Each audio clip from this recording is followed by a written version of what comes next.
Ministre. La parole est à Madame Michèle de Vaucouleurs. Merci, Monsieur le Président. Mesdames et Messieurs les ministres, mes chers collègues, ma question s'adresse à Monsieur le Premier ministre. Dans la nuit de samedi à dimanche dernier, un incendie criminel a dévasté une partie des locaux d'une école maternelle de Chanteloup-les-Vignes dans les Yvelines, rendant ceci inaccessible pour de longues semaines, voire de nombreux mois, pour les 83 enfants de cette école.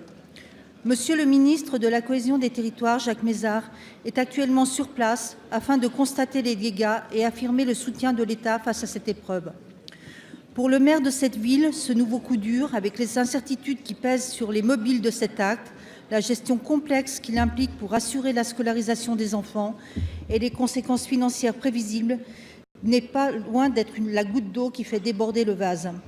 Il y a une semaine, Stéphane Gatignon démissionnait du mandat de maire de la ville de Sevran, dont il était le premier magistrat depuis 17 ans.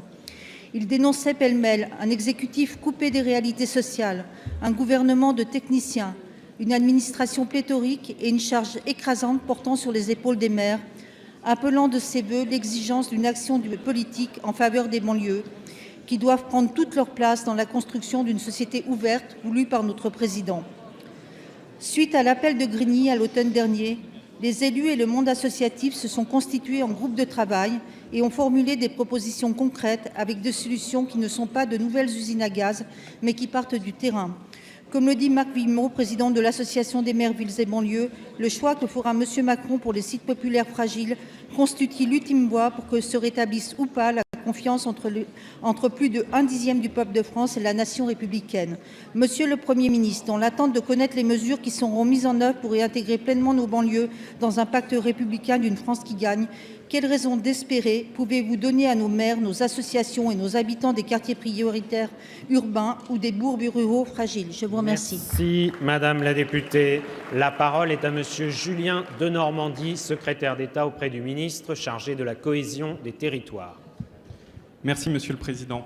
Mesdames et Messieurs les députés, Madame la députée, si la piste criminelle est confirmée, l'acte qui s'est produit dans la nuit de samedi à dimanche à Chanteloup-les-Vignes est un acte odieux, un acte inqualifiable, un acte intolérable.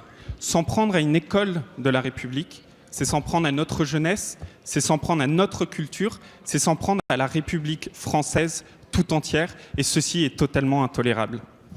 Alors, vous l'avez dit, le gouvernement est pleinement mobilisé en appui aux citoyens de Chanteloup-les-Vignes, en appui de Madame la maire, Madame Arenou, et Jacques Mézard, au moment où je vous parle, est sur place, aux côtés des citoyens, aux côtés de la maire, pour pouvoir identifier les solutions et apporter une amélioration vis-à-vis de la situation. Mais votre question est plus large. Votre question porte sur que fait le gouvernement en faveur des quartiers. Vous savez, les quartiers, ce n'est pas l'histoire des quartiers. Les quartiers, c'est l'histoire de toute la République. Alors oui, la situation est difficile, mais on va se parler franchement. La situation, elle ne date pas d'il y a 10 mois. La situation, elle date d'il y a des décennies. La situation, elle perdure. Les maires et les associations sont parfois épuisés. Pourquoi? Parce que ça fait des années de combat sans pour autant que des solutions très fortes soient apportées pour les aider. Alors qu'est-ce qu'on fait? Depuis le début, on a fait une mobilisation en faveur de l'éducation, c'est le doublement des classes en REP+. On a fait une mobilisation en faveur de la sécurité, c'est la police du quotidien évoquée par le ministre d'État, ministre de l'Intérieur. On a fait une mobilisation en faveur des emplois. Nous serons dans les prochains jours avec Muriel Pénicaud pour signer les premiers emplois francs. Nous avons fait également une mobilisation en faveur de la rénovation urbaine avec un doublement voté par cette majorité des crédits de l'ANRU. Donc vous le voyez, le président de la République a appelé à une mobilisation nationale en faveur des quartiers. Nous ne lâcherons rien pour redonner une espérance à la jeunesse de nos quartiers. C'est un engagement fort et nous le tiendrons, nous sommes à la tâche en ce sens. Merci. Merci, Monsieur le Ministre.